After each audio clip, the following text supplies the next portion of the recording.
China hosted the G20 in what wasn't just a kind of coming out to the world that it could do something like that, but probably the most successful G20 in process and content we've ever seen in the most complicated time. They got a unanimous declaration in the midst of a war in Ukraine and Russia at the time.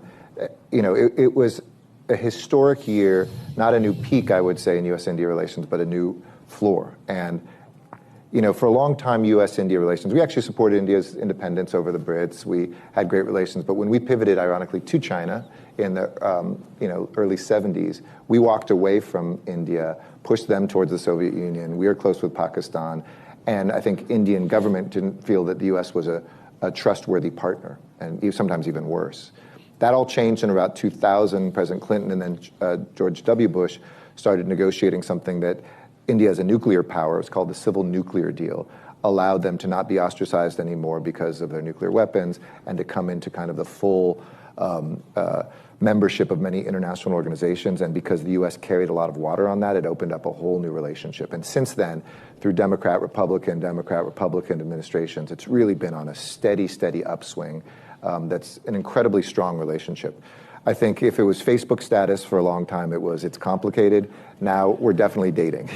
And with that, we're kind of figuring each other's habits out. We might even moved in together a little bit. But they're very clear they don't want to be an ally of anybody. They have always loved being non-aligned. Now it's not so much non-aligned, but they see themselves as an equal. They don't want to see a lesser. They don't need an ally. So in romantic terms, they don't ever want to get married.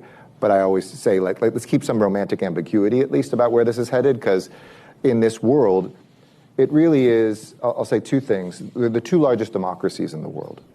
Our democracy isn't perfect, and we should be the first to say that and accept those criticisms and self-criticize, and their democracy isn't perfect. But let's also not get caught up only in what Freud called the narcissism of small differences. The differences between democracies is much less, even when they're at their worst moments, than between democracies and dictatorships or democracies and extremism. And so the real question in the world today is not, and this is a thing for